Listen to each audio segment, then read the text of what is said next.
again, and welcome to Foreplay Radio Sex Therapy. I'm your host, certified sex therapist Laurie Watson, author of Wanting Sex Again, and blogger at Psychology Today and WebMD. And I have with me Dr. Adam Mathews, my co-host, who's a couples therapist, psychotherapist, and president of NCAMFT. Foreplay is dedicated to helping couples keep it hot. Each episode, we cover an aspect of sex that impacts your sex life and something that you can relate to. So if you find our discussions helpful, please give us a review on iTunes or Stitcher. We would love it if you would tell a friend about us. You can find us also on the web at foreplayrst.com. And if you have a comment or a topic that you'd like us to talk about, we'd love to hear from you. Please send them to us at info@foreplayrst.com. Thanks for listening. Now on to today's topic. So today we're going to be talking about makeup sex. Makeup sex. All right. Awesome. The hottest sex I've ever had in my life. There you go. Okay. and so this, like the G-spot, like orgasm, it's obtainable, right? That's what right. You're saying. That's right. It's not a myth out there. It's not Santa Claus of sex. This is something that's real. Right, but I do have patients who occasionally say to me, and we've never had makeup sex. I think there are certain people that can do that and other people that can't. But I do think, sex is a great way to get on the same page with your partner after a big fight. Yeah. It's some people maybe can't do that because they don't feel they feel emotionally frayed. Mm-hmm. But I think sometimes in that frayed place, they can be a little more raw. And they can let loose. Inhibitions are down, right? Their inhibitions are down. They've already been sort of potentially aggressive with each other. And so there's this sense of a raw part that emerges sexually that can, really be great in terms of quality. Yeah, because your adrenaline's already pumping at that point, right? Right. And especially... And what we're talking about, too, we're emphasizing the makeup part of this. So the fights, there's been some resolution. The fight is over. Yeah. We're not talking about angry sex, which is probably a whole different podcast. But the makeup part, the fight's been resolved, and this is the reconciliation. This is coming back together. This is, right? Yeah, exactly. Yeah. So I read something about a young woman who basically, at the end of a fight, she had to have the last word. And so she would, go to the other side of the bed and strip, knowing that he couldn't reach her, couldn't touch her, just sort of had to helplessly watch her. But all the while, she was getting in the last licks of her argument. With him knowing, what was coming, makeup sex was on its way. so she used it as a weapon, is what you're saying. I guess so. Well, so, because the connection part is what is so great here, right? And that there is a sense that... There's a furiousness, I think, to makeup sex that is, exciting and bonding and reconnecting and getting the people back together. But I suppose there's a lot of people out there who say, I couldn't possibly think about having sex after I've had a fight. I don't want anything to do with my partner after I've had a fight. They want time to cool down, time to... back off and recollect themselves, right? So is there benefit for them for trying to engage in makeup sex if they feel that way, I think that's why we're doing the podcast, right? Yeah, right. Maybe to have people rethink about this. Is there a way that it actually might serve them instead of staying away from each other sexually for a period of time to recover? Would the sex right after a fight maybe be exciting, maybe be funner, maybe just be an avenue to serve them in terms of getting back together and the forgiveness that needs to happen. Yeah, so it's almost short-circuiting the process that they normally would take, where maybe normally after a fight, they would go away for a little bit, cool down, be apart, and then try to come back together. What we're saying is this could short-circuit that whole process and be much more enjoyable than time away from each other necessarily. Yeah. I mean, I think that people who need the time, the recovery time, part of me can understand that, but part of me thinks, wow, you are now even further separating, right? Yeah. It was enough that you had a difference, that you had a fight about something, but now you're physically distant. And people accuse me, though. They're like, Laurie, you think sex solves everything. And it's like, well, I kind of do think sex solves a lot of things, in a coupleship. Yeah. One of the things that we talked about that we've talked about a lot is that sexual intimacy can drive emotional intimacy. Right. Right. Exactly. And so, and vice versa. Like you have to have both. I mean, they drive each other. And so, but people get insistent. It has to. I'm the type that needs emotional intimacy before I can be sexually intimate. And it's like, okay, I get that that's your preference and that you like that, but does it have to be that way every single time? You know, what if your partner is the type who really needs sexual intimacy in order to feel emotionally close? And this is not always gender specific. I think more and more and more I am dealing with couples who the wife wants sex more and wants sex first, and the husband doesn't. And like one woman, you know, she's a tough cookie. You know, she's got a lot of criticism and needs things just so. And, you know, he's always frustrated with her. It's like, we're not close. We haven't spent time together. But they came in the other day. And I'm telling you, Adam, it was like there was something different in the room. Oh, yeah. You know, she was all relaxed and, you know, and I said, what happened? And she's like, well, we had sex this week. And I'm like, wow, you know, you really are different. And she's like, oh, you can't see me, but I'm shrugging. Like, of course.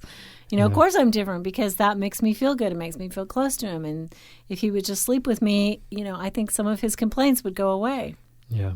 Yeah, she was a different person because of that. Right. And many people who are oriented that way are truly different. And I think the complaint that I hear is maybe the woman saying, well, I don't want to sleep with him, you know, because he's going to be grumpy if he doesn't get it. You know, that's not a good enough motive for me. I'm like, I know that's not a good motive to soothe and pacify, but if you know that sex does soothe, comfort, and pacify your partner and give them more energy to keep going with you in emotionally difficult situations, why would you not strategize that and give that and find a way to give it in a genuine way so that you're involved sexually? And I think one of the things about conflict, too, is that to be able to engage with it in the future in a healthy way, like you have to know that it's a safe thing. Like there's like your partner's going to catch you afterwards. There's not going to be this big break. And I think makeup sex in a lot of ways, like we're saying, it's a reconnection, but it also makes the fight safe. Like it makes it okay to fight. It does. I like that. It makes it okay to say, like, we're going to fight. It's going to be okay. And then we're going to go have really good sex. Right. Yeah. And then so like that something to look forward to. Someone to look forward to. Especially if you've got one person who's conflict avoidant. That's right. But they have a sexual connection style. That's right. You know, that is like, that's the... They're going to be much more willing to engage and you're if they know there's not going to be sexual separateness. Yeah, that's right. And potentially hot makeup sex. That's right. And if that's at least on the table, and that's happened before, your fights are going to go much better. They have to do it on the table. They have to do it on the table. Sorry. Makeup sex on the table, in the kitchen. I mean, the floor. Wherever you're having the fight, you know, whatever. Right. That's the rules, right? Wherever you have the fight, you have to have the sex. If that's the case, I would be banned from many IKEAs around the country. IKEA is your fight place? IKEA is, I think everybody's fight space. Is that because you like want to buy all the stuff and your partner doesn't want you to, or is it vice versa? That's because I feel trapped in that store. I can't get out. Shopping hell. My wife wants to spend hours and hours at IKEA. I tell people, if I ever have to do premarital counseling, I just say, go to an IKEA. If you can survive the day, you're ready. Good. You're good. You're ready to get married. You don't need me anymore. But so funny. Yeah, so that's a little insight. Add an insight. Go. Okay. Right. Okay, well, we will be right back with Foreplay Radio Sex Therapy with your host, Laurie Watson, and my co-host, Dr. Adam Mathews.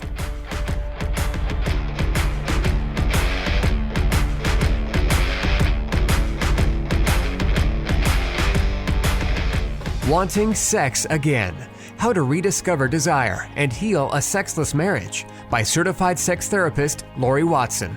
Each chapter is designed to fix one of the problems that cause low libido, from early marriage through the childbearing years, even all the way through menopause. I've also had men read it and tell me that for them it was the most hopeful thing they read about resolving sexual problems. Look for Wanting Sex Again on Amazon.com. You can also talk to Laurie Watson for therapy in person or via Skype. I offer couples counseling and sex therapy, and I think about both aspects of the relationship, emotional intimacy and sexual technique, and that combination together helps marriages be happy. Improve your sex and improve your relationship with Awakening Center for Couples and Intimacy. Find out more at awakenloveandsex.com and sign up for their next couples retreat weekend, hosted by Laurie Watson. awakenloveandsex.com.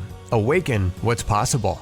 It is one of my great joys in life to be able to really help individuals and couples find strength in their relationships and really find hope again. Licensed marriage and family therapist, Dr. Adam Mathews from Mathews Counseling. I work with a wide variety of issues, including depression and anxiety, marital issues, issues with adolescence. I believe that therapy should be designed around you, that it should be personalized to who you are and to your unique situation. Therapy is available in office, online, and by phone. I want therapy to be comfortable for everyone. At our office, you'll find that we sit around a fireplace in deep, comfortable chairs, look at the problem differently, and offer practical solutions for you to take home and utilize outside of the therapy room. Schedule today and rediscover hope. You can find me on the web at mathewscounseling.net, Mathews with 1 T. You can contact us through email or phone and find a lot of resources on our website, mathewscounseling.net.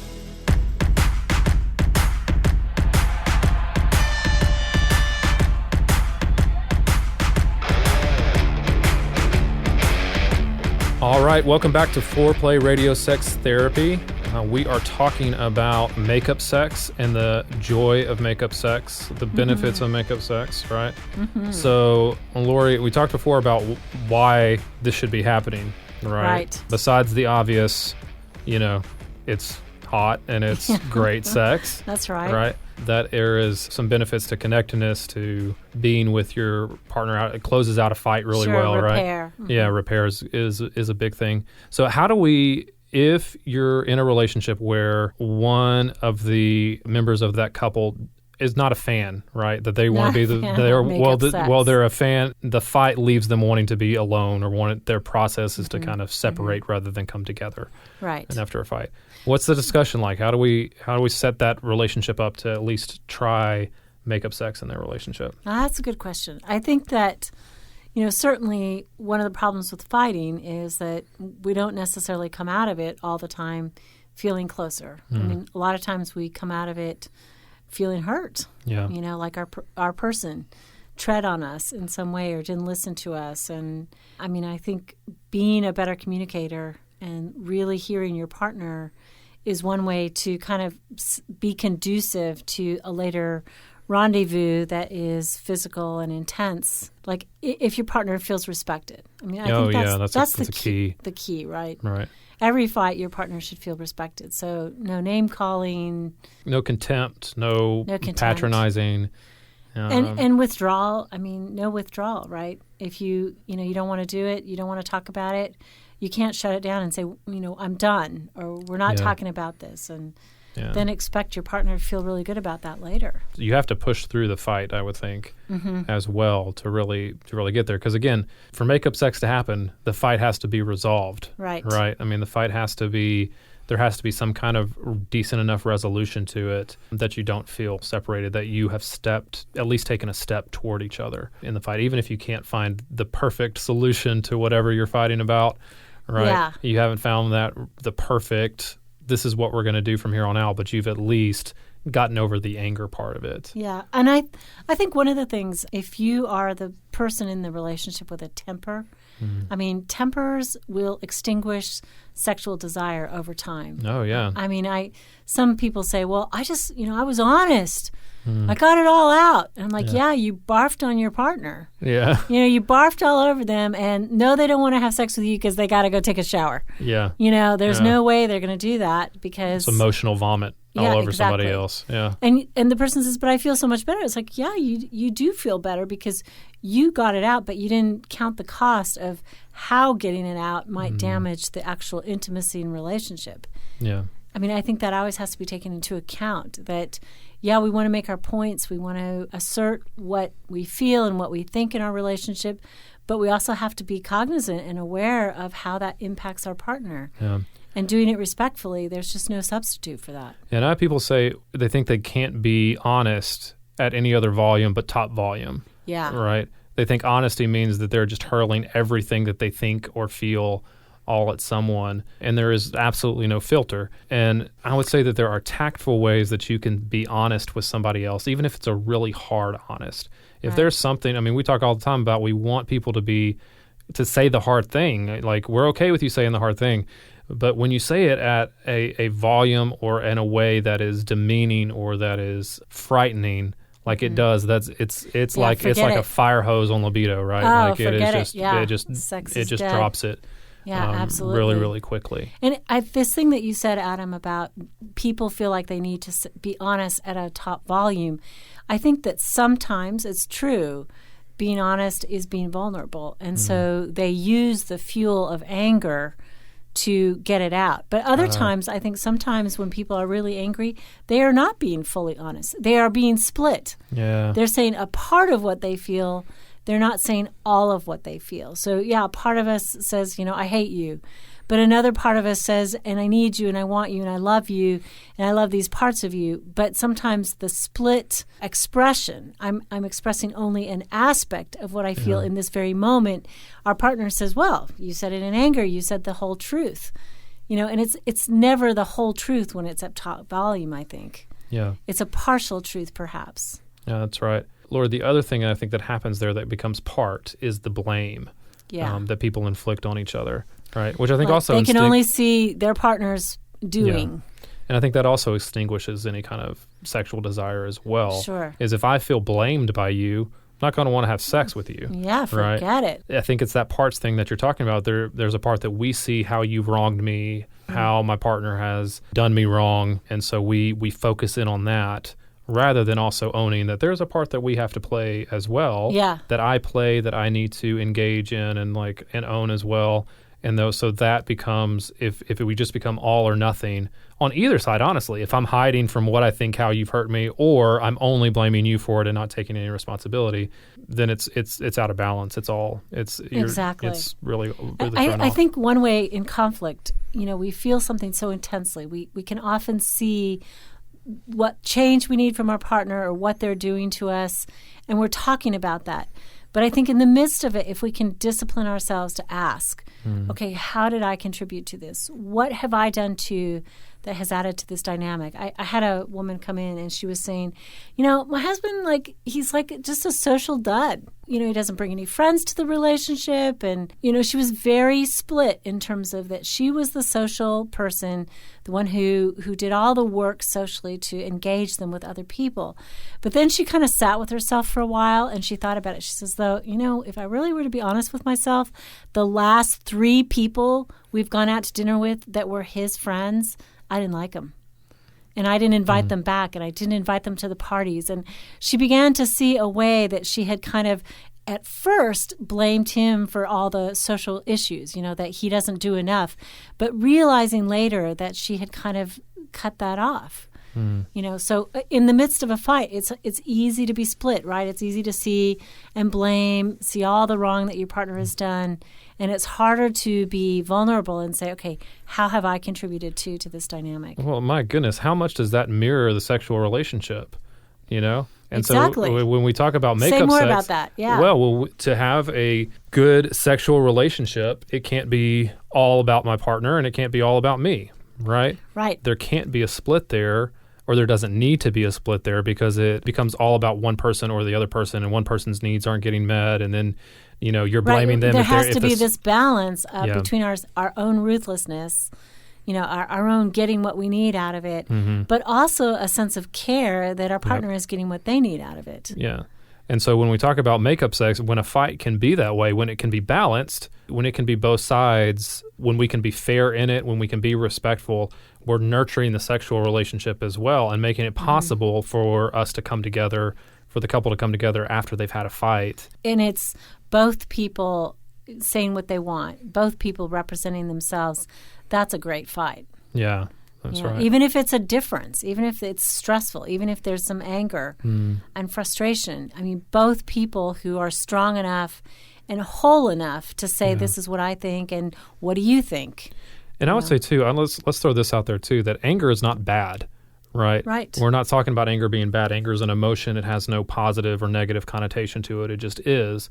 But it's what we do with that anger, right? It's whether or not we turn it on ourselves or turn it on our partners, and that's when it becomes destructive.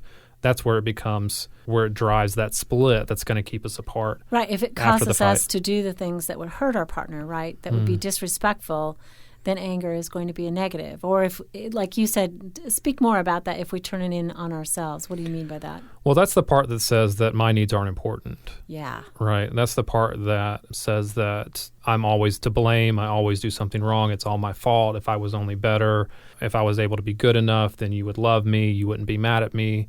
That's all just anger turned inward. Right, which can lead to depression. Yeah, sometimes. absolutely. Yeah, absolutely. Which is going to make us kind of a limp relationship, right? If one person feels like, okay, I'm nothing. My needs don't matter.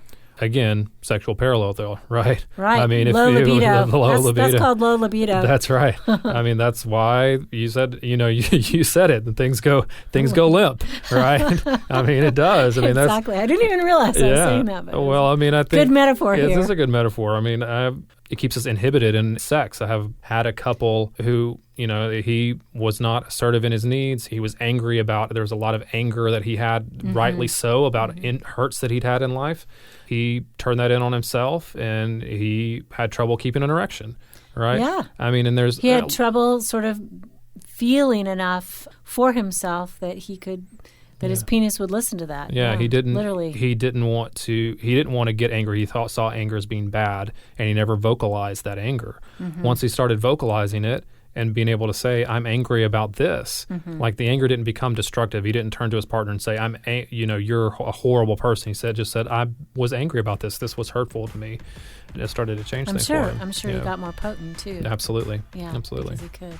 Yeah. So I mean, I think that to me, because we're talking about that, right? Because we want makeup sex is a great thing, and it is a great thing. You want good makeup sex? Fight well. Don't fight dirty. Fight fair. Fight fair. No blaming. No name calling. Yeah. Respect. Yeah. No bumping up the volume. That's right. Keep it cool. Yeah. Okay. Well, you've been listening to Foreplay Radio Sex Therapy. Thanks for joining us. I'm your host, sex therapist Laurie Watson, with my co-host, couples therapist Dr. Adam Mathews. Hey, help us stay on top here at Foreplay. We'd love it if you would subscribe and share it with your friends. And please take 1 sec and rate and review us. Thanks so much.